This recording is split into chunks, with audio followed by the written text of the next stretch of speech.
Hello, good evening, good afternoon, good morning, whatever time of day it is, wherever you may be watching this in the world. Hello, my name is Marc Caron, and this is your wake-up call.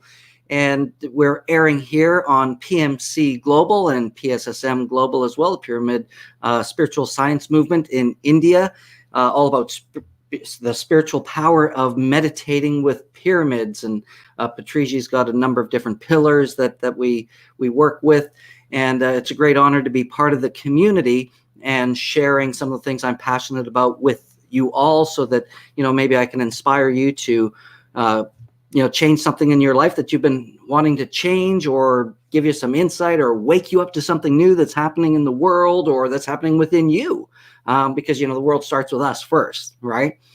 So today I really wanted to talk about life purpose. What's the purpose of life, of your life, of my life, of other people's lives? Is there a purpose, or are we just born to be here and maybe work in the machine that creates jobs and money and all of those kind of crazy things?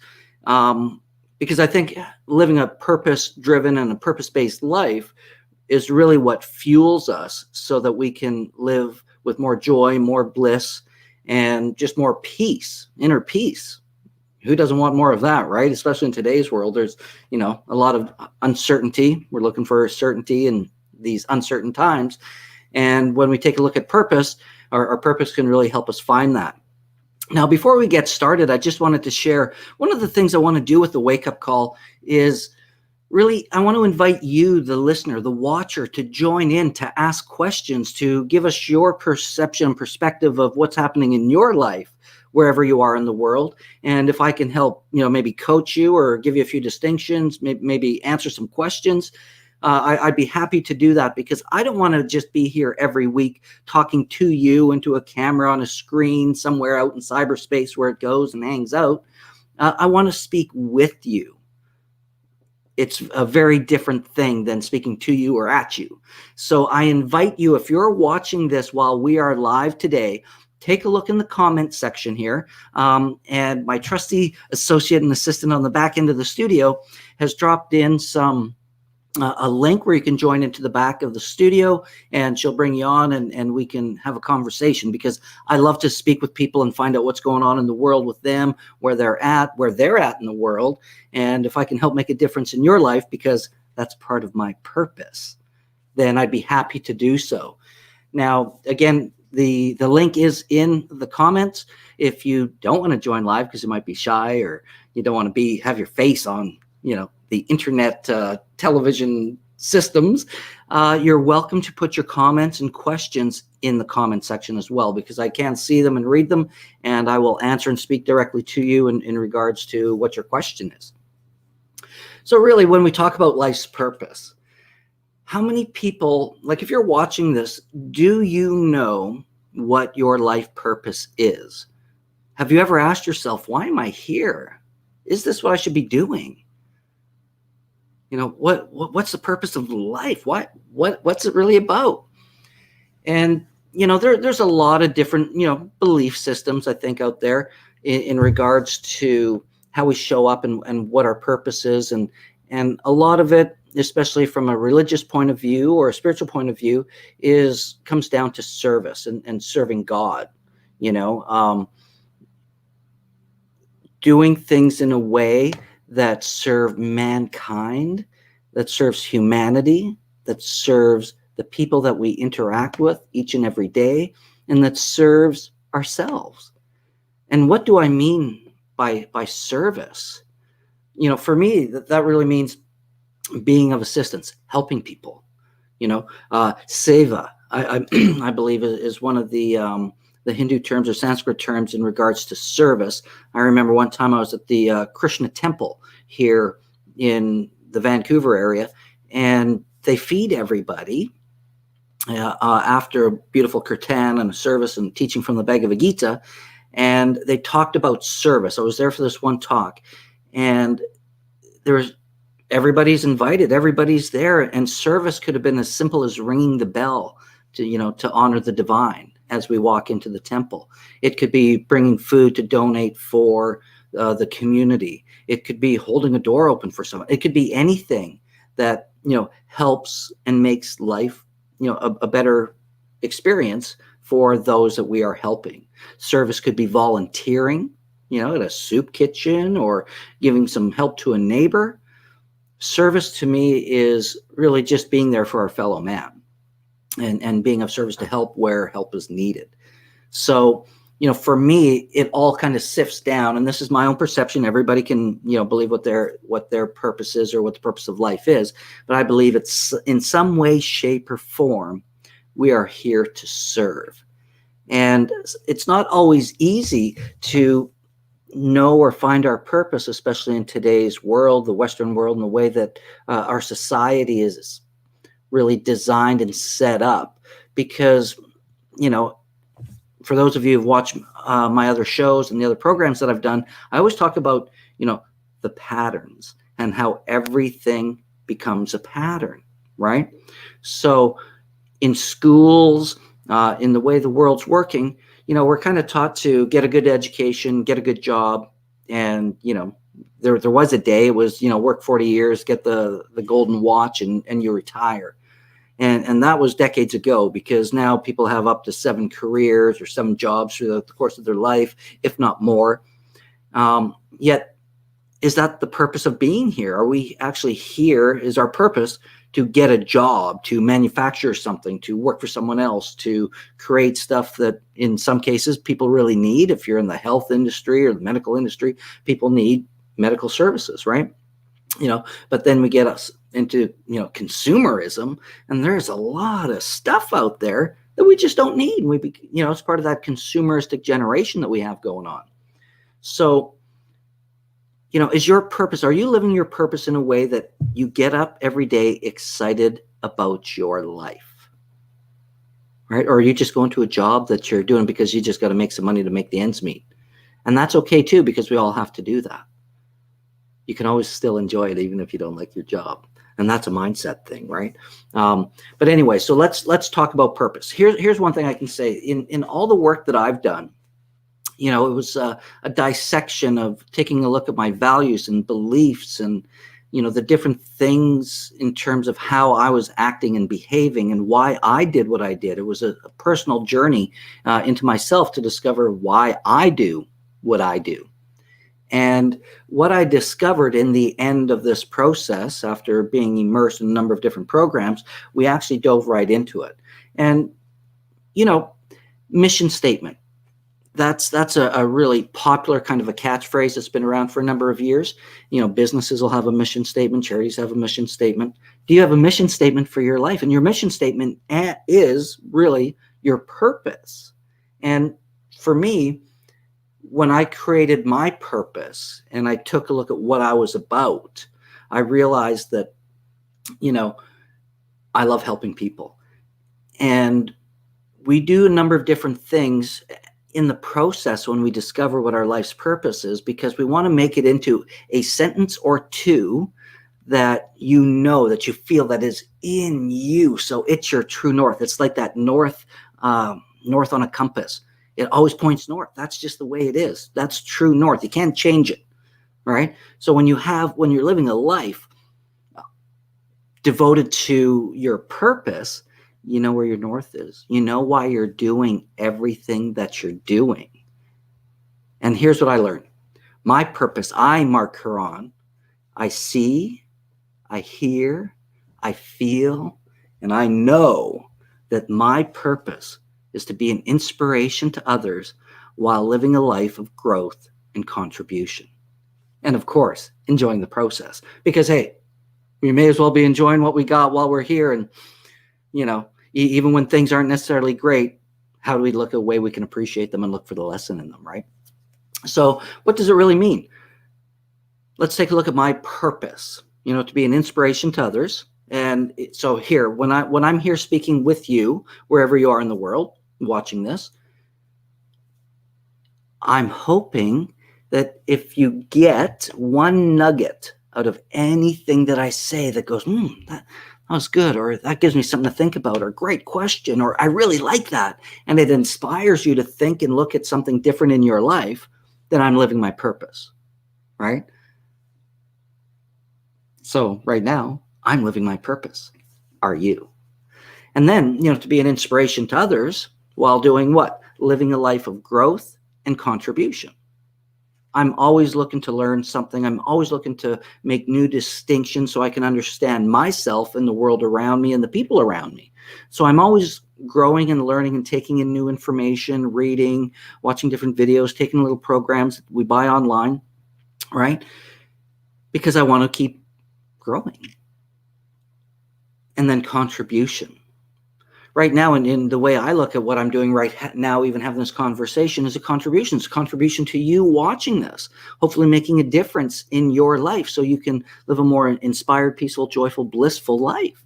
And if I've done that, if I've done 1, 2, or 3 of those things within this conversation that we're going to have for the next hour, then I'm on purpose.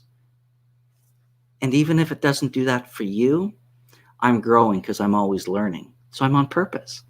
And it makes my life a lot easier and a lot more comfortable because I'm not worried about what people are thinking about me. I'm not thinking what you're thinking. If you think I'm a character or a clown or don't know what I'm talking about on the other side, I'm okay with that because I'm living my purpose. And when you're on your purpose and that true north, you don't waver. You learn, you grow, and you develop. And if you remember, I talked about Tony Robbins' 6 human need psychology. And he talks about the 6 human needs. Growth and contribution are the 5th and 6th need, which are spiritual needs. Because we would say if something's not growing, it's what? It's dying, right? So always be learning and always be giving back and contributing beyond yourself. And that fuels the spirit. I know that there's times in my life that, if I'm kind of down or stuck or struggling, first thing I do is go to learn and contribute beyond myself, because it takes me out of my moment or my pattern of whatever I might be doing, and it takes me into a place of service, right? And when serving and we go beyond ourselves, it opens up a different portal in our heart and our mind and our spirit and our soul, because we're giving back and we're being an act of selflessness to help others who might be less fortunate or whatever that might be. And I'll tell you what, that really juices my life. Now, some people's purpose can really be about, I want to make $1 million. That's my purpose. Or I want to have a fancy car. That's my purpose. I want to have this great house. That's my purpose. I want to have 3 kids. That's my purpose. And in the end, what's interesting is all of these things, whatever our purpose is, comes down to a feeling, right? How it makes us feel. And it's not wrong to want to make a bunch of money. It's not wrong to have a nice house, a nice car, or a whole bunch of kids, or, to accumulate things. But it's, why do you want that? What feeling is that giving you? And is it fulfilling? Because we've all seen and heard stories about, some of these really rich and wealthy people who are not happy and are not satisfied. Yet we would think, or other people would think, that they've got everything. Robin Williams was a great example, if you remember Robin Williams, who took his own life. Here's a guy who seemed to have everything. He was on purpose. He was making people laugh. He loved it. Yet at some point he wasn't happy. So it's important to really find that within ourselves so that we can have an element of peace and satisfaction where it's not about accumulation, right? And when we're here to serve others, again, I'm going to say it again because repetition is the mother of all skill. When we give back or we give beyond ourselves in a selfless fashion, it really has an opening and really feels really good in my experience. And if you haven't volunteered or you haven't done anything of that nature, I highly suggest you go test it out and see what happens. And don't do it in a spirit of, oh my God, I'm going to do this because Mark suggested I go, contribute and volunteer somewhere. Volunteer in something that you're passionate about. If it's about the homeless, or if it might be, drug rehab center because people in family, it might be in hospice. It could be anywhere. It could, there's so many different charities and organizations out there that are doing great things for the world. Pick something that resonates with you and go donate some time. Go donate your spirit, right? And see how that feels. Because to me, it's always a powerful experience. So how about some of the different ways that we can actually discover our life's purpose if you don't know what it is. For me, it's important to really be able to take the time to go within yourself. And one of the key things when it comes down to looking and exploring what your life purpose is, if you don't know, and it's okay if you don't know, I'm willing to bet, and I'm not a betting guy, but in this case, I'm willing to bet that probably the majority of the population of the planet doesn't really live a purpose-driven life. We're living a life that's driven by survival and having to make sure we pay our rent and eat and everything else. And now that's a purpose too. Survival is a purpose. It's part of what we do. How are you enjoying your survival? Are you living fully, or are you existing and just working to survive? So one of the first things to keep in mind when you're taking a look to discover your life's purpose, it's really to explore the things you love to do. What is it you love to do? What comes easy to you? It was a great quote I heard, I don't know how many years ago, it could have been a few decades. It was like, what is it that makes you want to get up early and stay up late?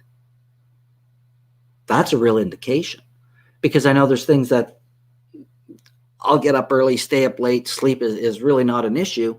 And one of those things for me is, my contribution where I support the Tony Robbins community in events as his senior leadership team to help people along their journey of personal growth and development. Man, trust me, we get up early and we stay up late.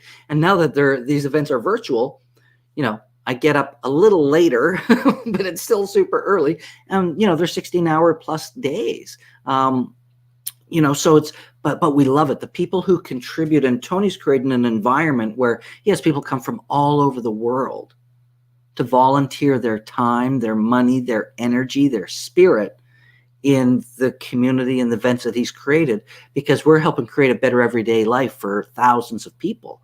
And that to me is one of the things that makes me want to get up early and stay up late. What's another thing for me? Travel.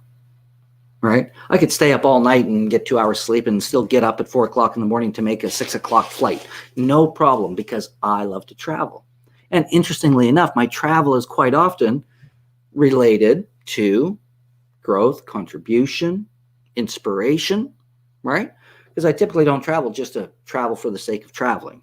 I always have a destination. It's always purpose driven. So, if we think about what that is for you, what do you love to do? Bottom line, what if money wasn't an issue for you and you could do anything you wanted because you knew all your bills were paid, you didn't have to worry about anything like that, what would you do? Would you be working and doing what you're doing today? Because I think there's many of us who get caught in that little hamster wheel we talk about, or we get up and, we're working a job every day, Monday to Friday, 9 to 5. And, it's interesting because if we take a look at life in a totality, it's not a natural rhythm of thing to, work Monday to Friday, 9 to 5, or whatever it is that you're doing now on a regular schedule. But it creates a need within scheduling and business and creation and manufacturing and all of those things. And part of that pattern, that conditioning that we've been trained growing up with schools and everything else, is to get that job, right? Yet if you're getting up in the morning and you're not getting up early and you're dragging your butt out of bed and going to work and you're not, you're dreading what you do. It might be who you do it with. It could be who you're doing it for, you're not going to be as passionate and excited about life, and it's going to come out that way. Unless you're one of the rare few who can go do something that you totally hate doing and still show up with a beautiful state, right? Because that's an art too, because in life, not everything is going to be a bed of roses. It's not always going to be great. It's not going to be all rosy and, schmooshy wooshy and all of that fun stuff. It's just not. So it's important to be able to manage that part of our state so that we can be in a beautiful state even when we're doing things that we don't like. And that is part of life. So we have to really be aware of that. But again, remember, explore the things you love to do and what comes easy to you. It's really that simple. Another thing you can ask yourself is, really, what qualities do you enjoy expressing the most in the world? Do you have two qualities you enjoy expressing? Like, do you like to express humor? Do you like to express inspiration, curiosity? Do you like to express love and joy? What is it that you like to express? I love to express possibility and inspiration and how people can solve their problems, because problems are really only solutions waiting to happen. And I believe it was Norman Vincent Peale would say, show me someone with no problems and I'll show you a cemetery, because he says problems are a sign of life. How do we show up to them, right? So just remember that. What is it that you really enjoy expressing the most in the world? You can always ask yourself, what are two of the ways I enjoy expressing these qualities? What is it? So if mine is inspiring others, right? So what are the ways I do it? I most enjoy by doing exactly what I'm doing here while you're sitting here watching.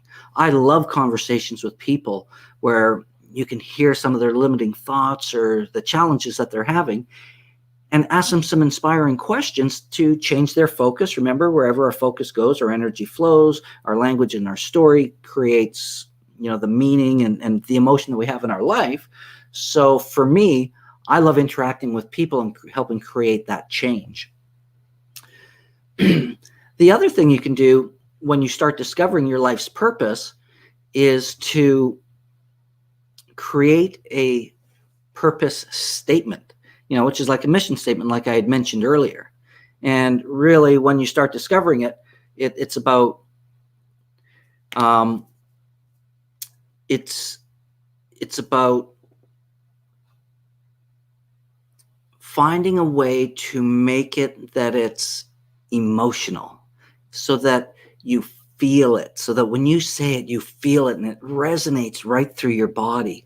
You don't want to have, a purpose statement or a mission statement that gets all, and some businesses are good for this, because their mission statements don't always move people in an emotional way, right? Because they'll be clinical. It's like, our mission is to, generate sales and revenues to keep the shareholders happy so that they can make more money, so that we can have more stuff. And it's all about the numbers, right? Productivity, efficiency, and everything else. Yet that's not going to, it's going to move people who are driven by that. Yet it's not something that we feel. And for those of you who know part of my story, I spent a number of years, 22 years, working for IKEA, the largest international furniture store in the world. And one of the things I loved about them was their mission was really inspiring, and it was heartfelt, because their mission was and their purpose was to create a better everyday life for the many by providing a wide range of furniture that the majority of people can afford to buy. And they did that just by having the furniture range that they have, low price to high price, to low quality to higher quality. But Ingvar Kamprad was driven by creating a better everyday life for the many. And that moved me. Same as mine, as I say, I, Marc Caron, see, hear, feel, and know that the purpose of my life is to be an inspiration to others while living a life of growth and contribution.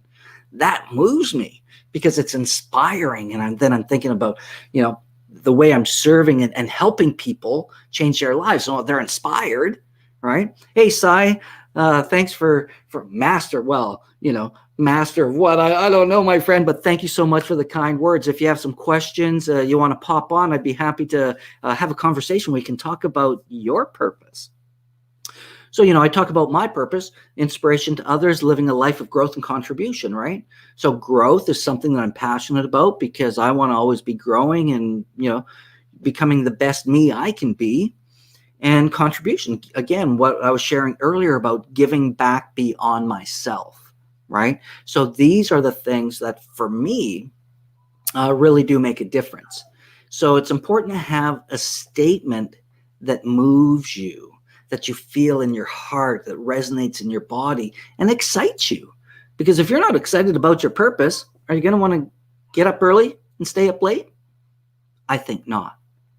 And you know what? If you don't have a purpose statement yet, and you may be inspired to start looking into that for yourself after this conversation, don't think it has to be written in stone and it's set for life, because work at it, have it evolve so that it fits you, right? There's going to be some work that's done, some inner work, so that we can take a look inside and decide what it is that's right for us.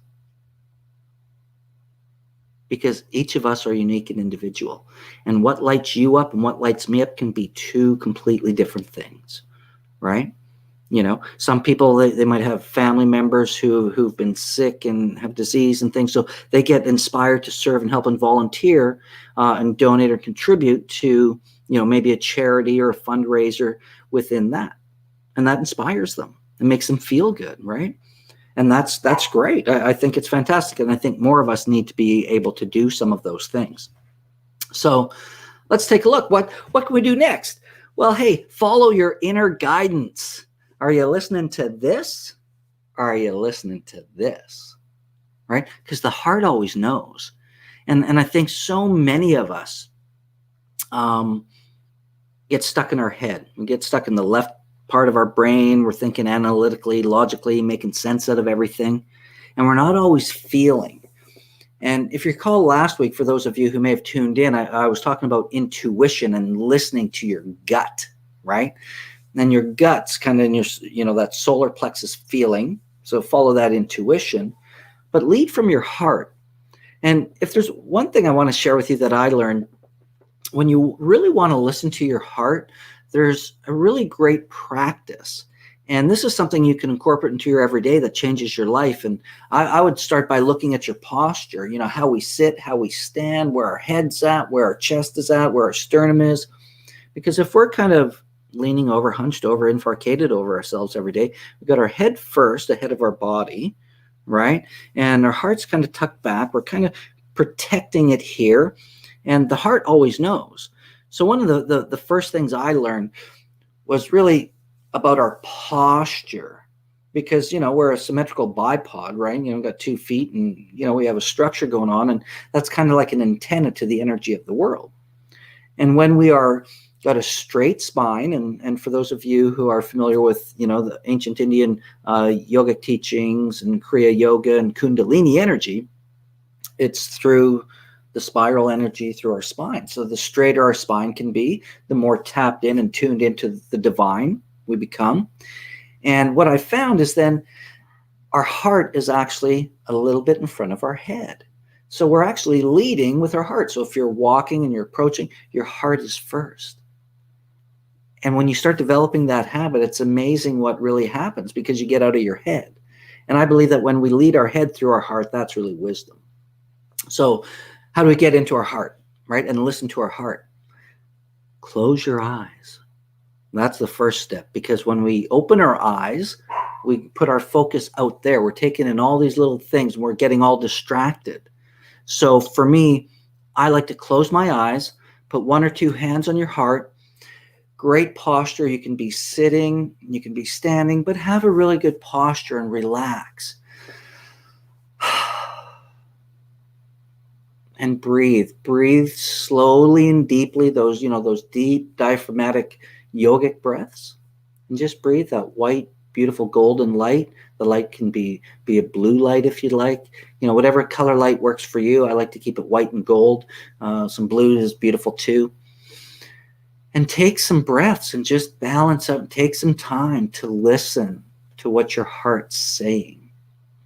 And so many of us in the world I live in the Western cultures and things, we get so busy being busy. We're out there just going and doing. We never take time to really tune in and listen to our heart, because we're always on the go.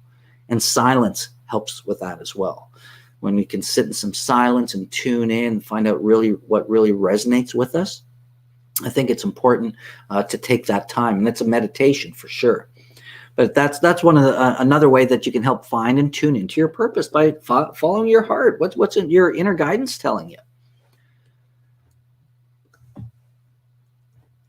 Let's see, what else can we do? You can decide where you want to go.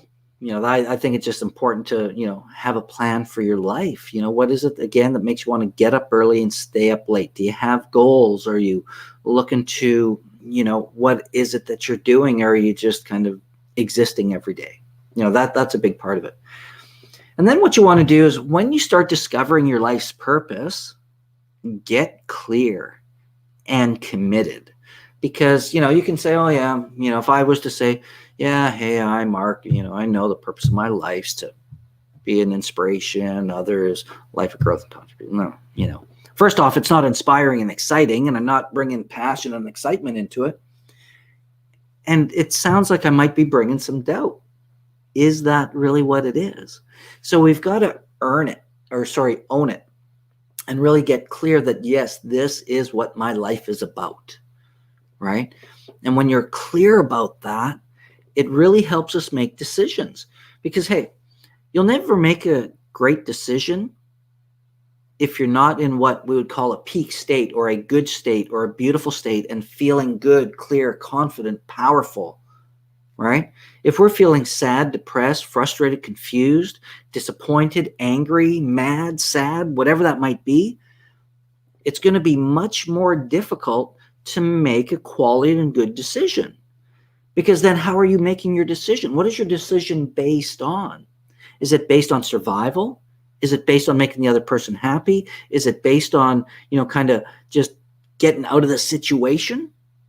Or are you making a decision based on who you are, what your purpose is? It's like that true north, right? When you're in a storm and everything's going crazy, you can pull out your compass and look at it and you know which way to go.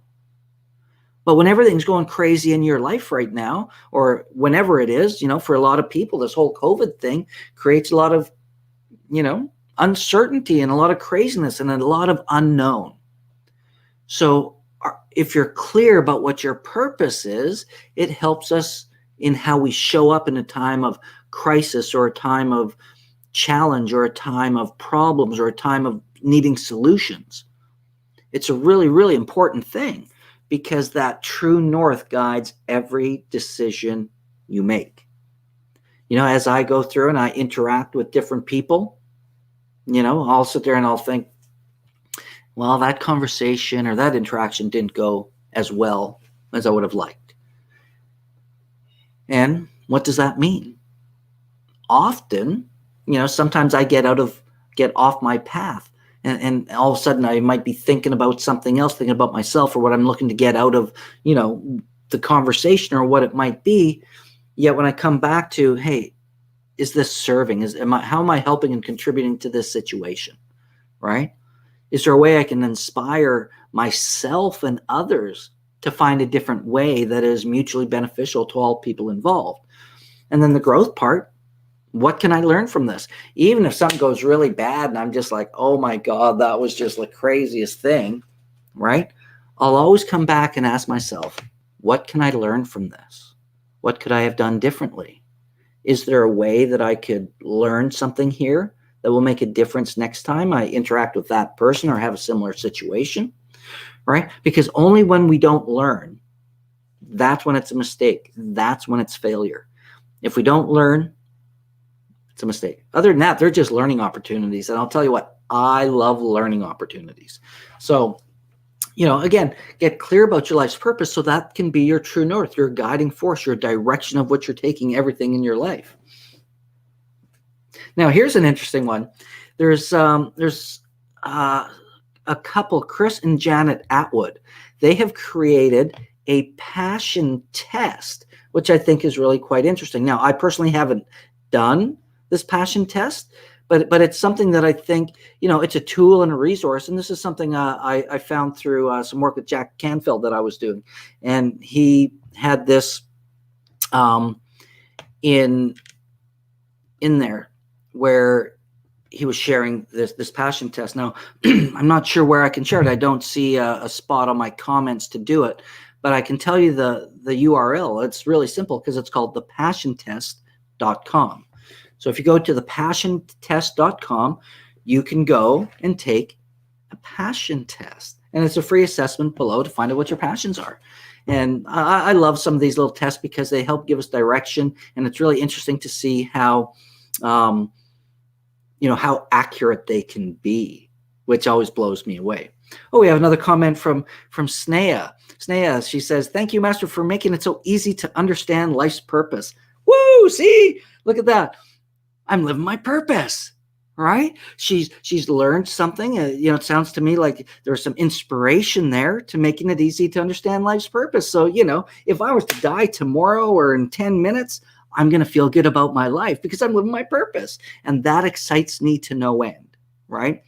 To see that, again, one person, I'm happy. If I can make a difference for anyone in the world, I don't have to help 20,000 people and make a cajillion dollars for me to feel fulfilled. Do you? Is your fulfillment based on success, achievement, accumulation, consumerism, money? And if it is, that's okay. Because my next question for you is why? Why is that what that is for you? And then the second question is, how does that make you feel? Because remember, folks, every single thing we do in this life is related to how we feel, because we're seeking emotion. I don't care if it's a car, if it's money, if it's women or men or kids or family or car, buildings and stuff. It doesn't matter. We're all doing it for a feeling, right? We can all, I can buy a Ferrari for $250,000 and my neighbor can buy a Hyundai for $20,000. Still gets you where you're going. It's a car, gets you to A and B. It suits its purpose. Yet there's a different feeling. The guy who's got that Ferrari, if it was me, not that I'd ever spend $250,000 on a car, but there's a feeling, status, perception. It's all comes down to how it makes us feel.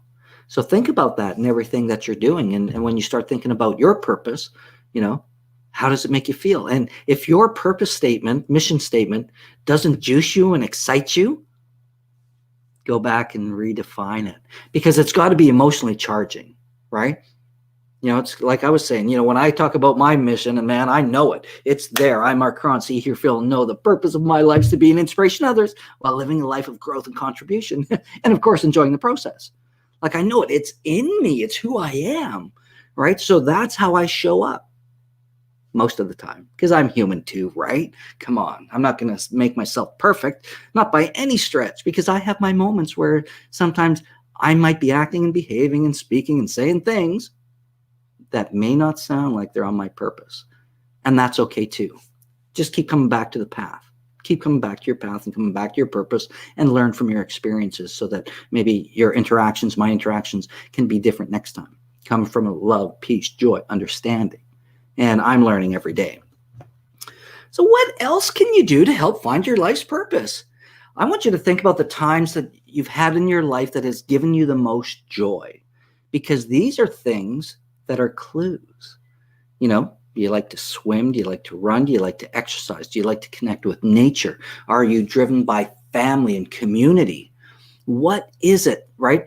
That, again, it comes down to that quote I shared earlier. What is it that makes you want to get up early and stay up late? Take a look at your life and reflect on that. When was the last time you got up really early for something that you were super, super excited about?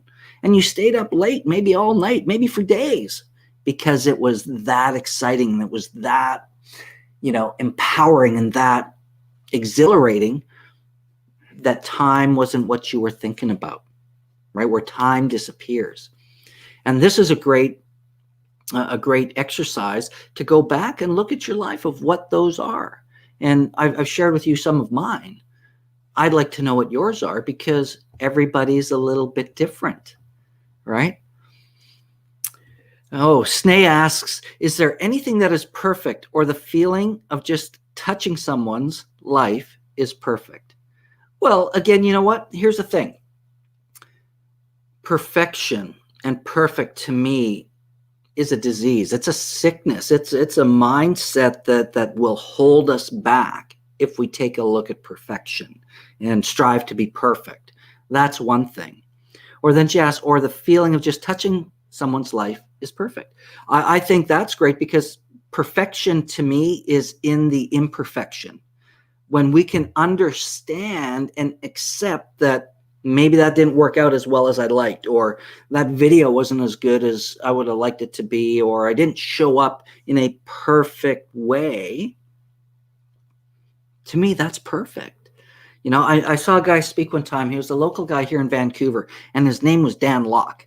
And it was an entrepreneurial business type conference. And this guy was crazy. He comes out in a red suit and everything. And this is what he talked about was perfectionism. And he talked about how many people, you know, had them raise their hand, are working on a book, you know, how many for years they're working on it, right? Or a song or a video or a program or a course or whatever that is. And they don't do it because it's not good enough for them yet. And they never do it. And Dan said, you know, take a look at my first book. If you got a book out there, get it done and get it out there.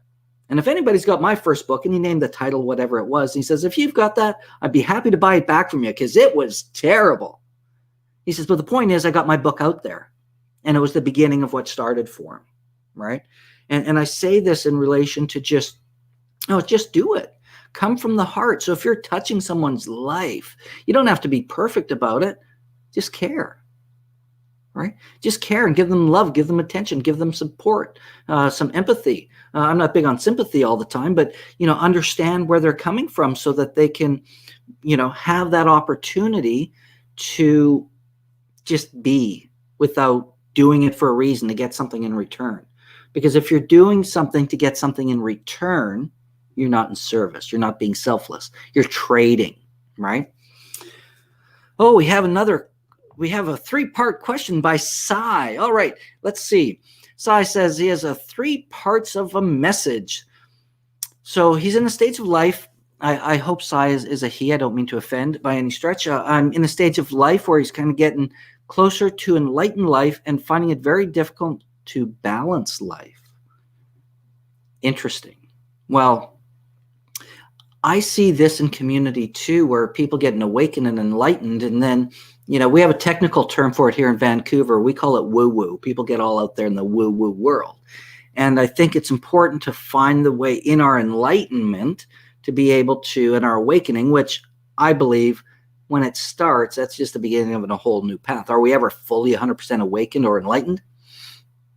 We'd have to talk to Patricia about that, because I think he would have a better answer than I do. Because my answer would be our full awakening, our full enlightenment is when we pass our spirit out of our body and leave this world, right? But that's for me, because I think there's always levels and areas we can go into our own awakening and enlightenment. Now, that being said, you know, we still have to balance our responsibilities in this world. We need to survive. We need to be contributing members of society, and that becomes part of the process. That becomes part of the journey. It's the integration. And what I found in my experience when I had my biggest awakening, where it really started in 2007, was I showed up differently. I didn't care so much. I wasn't such a hard ass at work. I accepted and loved people because it was like, it opened me up where I saw the truth. And it wasn't about stuff and achievement and success and numbers. It just wasn't. All of a sudden, I just cared about people in a completely different way than I hadn't before. Even though I did, I was so driven by status and significance and money and achievement and success, right? So I hope that answers your question, because it's a journey and it's part of the process. So it's finding the balance. You still have to be responsible in this world, but you can do it with grace. You can do it with joy and bliss. And in that, I think you might find is that people go, wow. And they'll feel that light, and it'll help, and it'll pass that light on to them, and it'll help them awaken and maybe see something in you that reflects the real inside of them, so that, you know, it shares, you know, it's like that spark that just keeps lighting the flame, right? So that's what my short answer to that. But again, here's the other one. You say, I'm finding it very difficult to balance my life. What if, Sai, you found it easy to balance your life? Because our language is powerful and it creates a hypnotism, right? So if we keep saying, oh, this is difficult, this is difficult, this is difficult, it's going to be difficult. If you were to say, how could it be easy and enjoyable to find balance in my life? You will get a different answer. Because whatever question you ask, your brain's going to look for the answer. So ask yourself a quality question to guide and lead you to a good answer that has a great outcome. So I hope that helps. And then the second part of your question is, you see a lot of people around gravitate towards materialized life. And I'm not finding any fun doing that. So when I look forward, I see myself in a very simple way of leading life. Cool. I love it. I think we all need to be a little, a lot more less materialistic and achievement for stuff and things. Yet it doesn't mean that we are not entitled to live a prosperous and abundant life. I don't believe we were here to be prosperous or to not be prosperous, to not be abundant, and to suffer. I don't believe that's, God or the divine's plan for any of us. And, if you think about it, we are the only animal on this planet that pays to live here, right? So to me, that's just fundamentally messed up anyways. And we got to wake up to that, right? And so much of this stuff in consumerism is all crap we don't need. Plastic that goes into landfills, destroys the planet, the resources, and all of those things. So it's one thing to have a simple life. And, there's people who contribute a lot. Look at Mother Teresa. Her charities were worth millions and multiple millions, yet she lived a service-driven life, right? So that's just one example of that. So I honor you, and I love the fact that you're in that place. And, another way to change that is stay away from the media, stay away from commercials and television. And I'm not saying don't watch TV, but be mindful of what they're doing to you, because they're advertising to you. They're vying for your attention everywhere, on every bus stop and billboard and magazine, the internet, even everywhere we look, there's ads everywhere, right?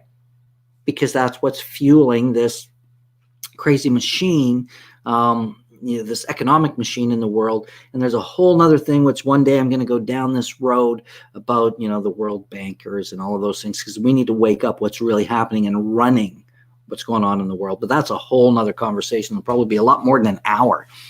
And then Sai asks, but this could be dangerous for him because he's not interested in making his resources, which he believes people should make resources for a peaceful life in the long run.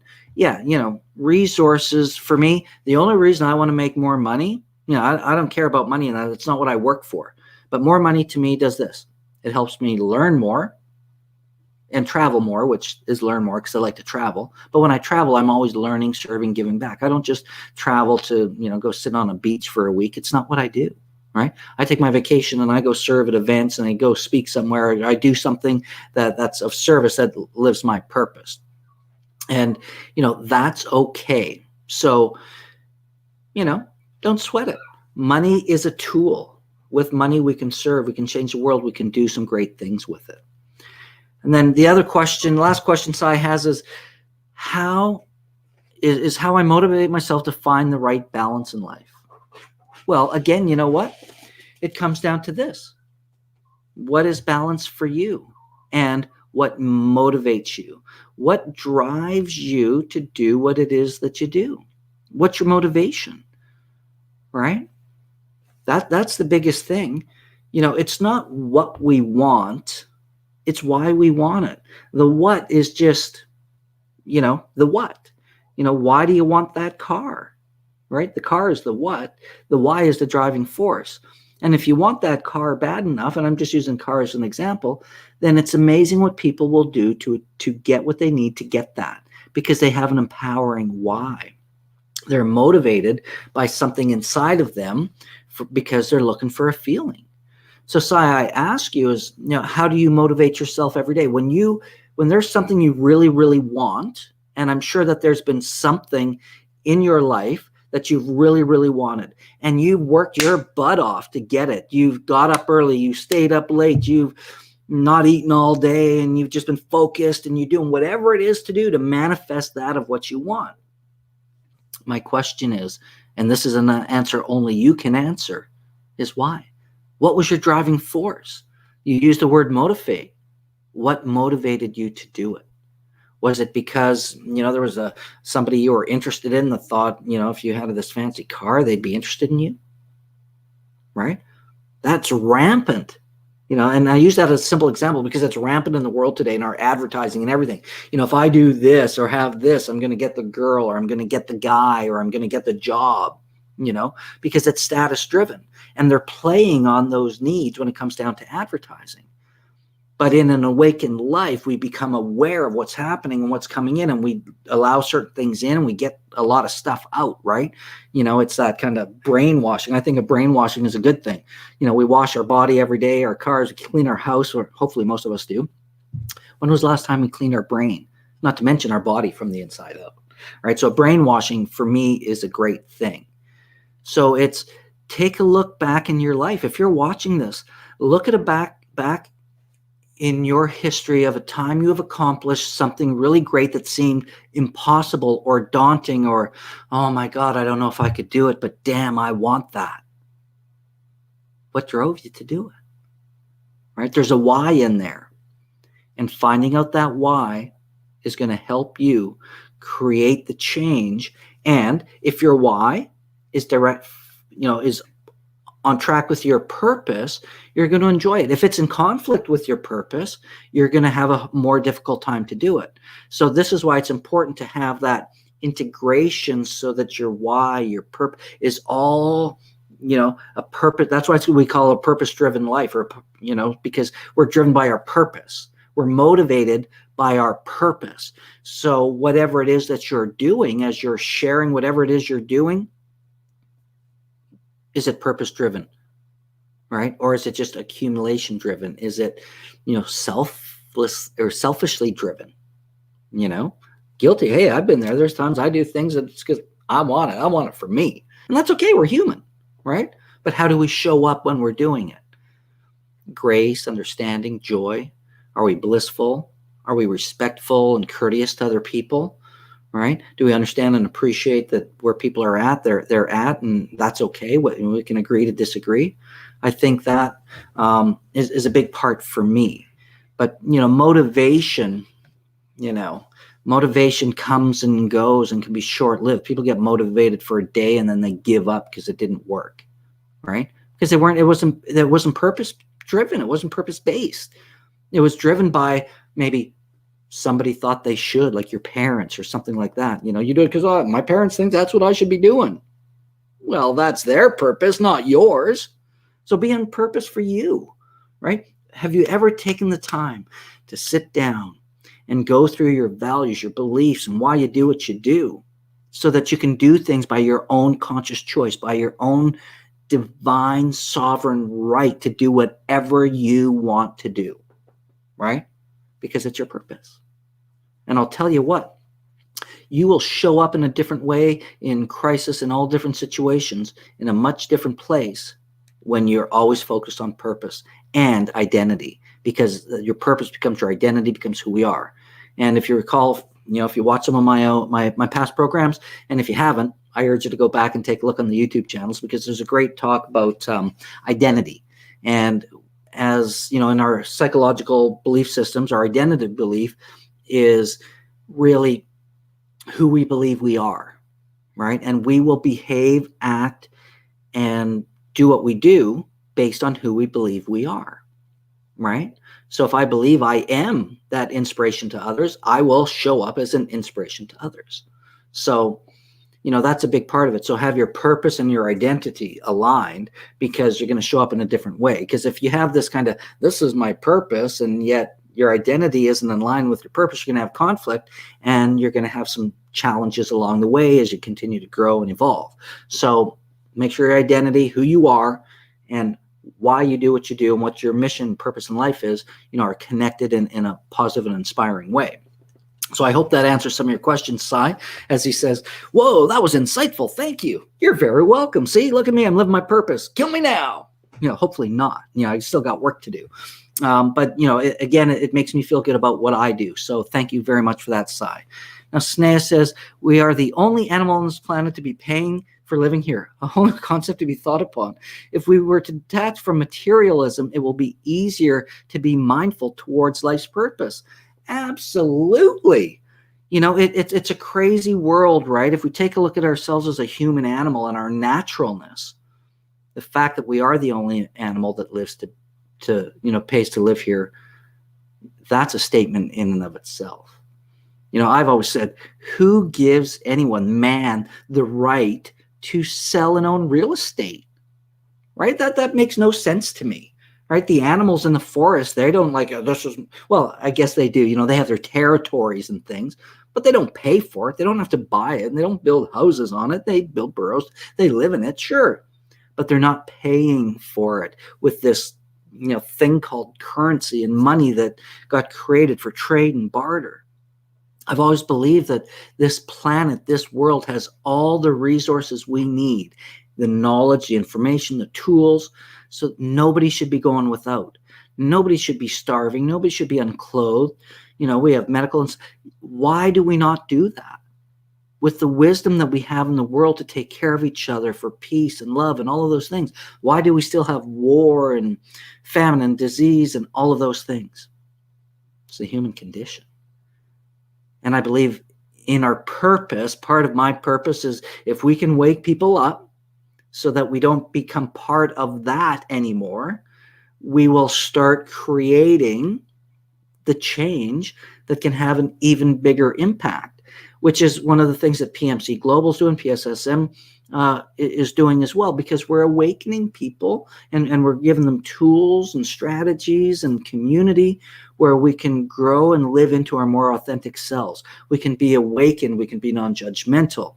We can live in an enlightened state so that we can show up with compassion. We can show up and serve and help those less fortunate than ourselves, because that's what life's really about, right? And we're caught up in the materialism of the world, and I think it's our responsibility to change it one person at a time, one conversation at a time. And if we can do it in mass groups, I think that's another way that we can do that. But it's just so important to recognize that, we are the only animal that pays to live here, right? Bizarre. And my grandmother always said, and she was a devout Catholic woman, and I loved her to death. And she said something to me one time. I was in my early 20s. And she said, "There's no pockets in a shroud." I was like, huh? What? Because there's no pockets in a shroud. You can't take it with you, right? When we're done in this physical form, we don't take any of our material belongings with us. And we have historical artifacts that go back thousands and thousands of years of pharaohs and kings and, famous people throughout history. They're not here anymore in the physical form, but all their stuff is, right? That's why we have museums, or else that stuff would go with them too. The pharaohs, they get buried with all their riches and golds and all of the different things that they had so they could take it to the afterlife. Yet thousands of years later, man's finding this stuff because they didn't take it with them, right? So materialism is a kind of a trap. It's not about not having and enjoying nice things, but it's about being in balance and respecting the land and the process and how all of these things were made, so that because remember, we also vote with our dollars. Where you buy, where you shop, how you spend your money, you're telling people and big businesses what you want. And we can really make a difference in the world by being really mindful of where we spend our money and what we spend our money on. If you shop at Walmart, you might want to think twice about that, depending on your values and beliefs, right? That's just an example. It could be, your food or who you donate to in terms of charity and other things. Just being mindful where we spend our money. That's one of the huge votes out there. So just be mindful about that. And when it comes down to materialism and really have fun. Life is meant to be lived and enjoyed. And if you're not having fun and getting up excited and looking forward to your life, I strongly urge you to take a look and there's you can Google life's purpose all day long and find some great tools out there, because it's important that, we live a purpose-based, passion-driven life and enjoy it, because, life is too short to be miserable, to be unhappy, and to suffer. We're all entitled to live a life of grace, of joy, and bliss. And it's our God-given right. So own it. It's up to you. You're the one who makes your reality happen through your perception, through your values, through your beliefs, and through your purpose. Your life purpose is what's going to get you up early and keep you up late and keep you having fun and being playful, keep you curious, keep you loving. And until next time, my friends, I hope I've given you something to think about. Because I, Marc Caron, see, hear, and feel, know that the purpose of my life is to be an inspiration to others while living a life of growth and contribution. And remember, enjoying the process. So as I sign off here tonight, I ask you, what is your life's purpose? This has been your wake-up call. It's Marc Caron saying goodbye until next time. If you have any questions, please reach out. You can follow me on YouTube, and you can, throughout the chats and things, you can find me. I'd be happy to answer your questions and carry on more conversation. Till next time, everyone, take care.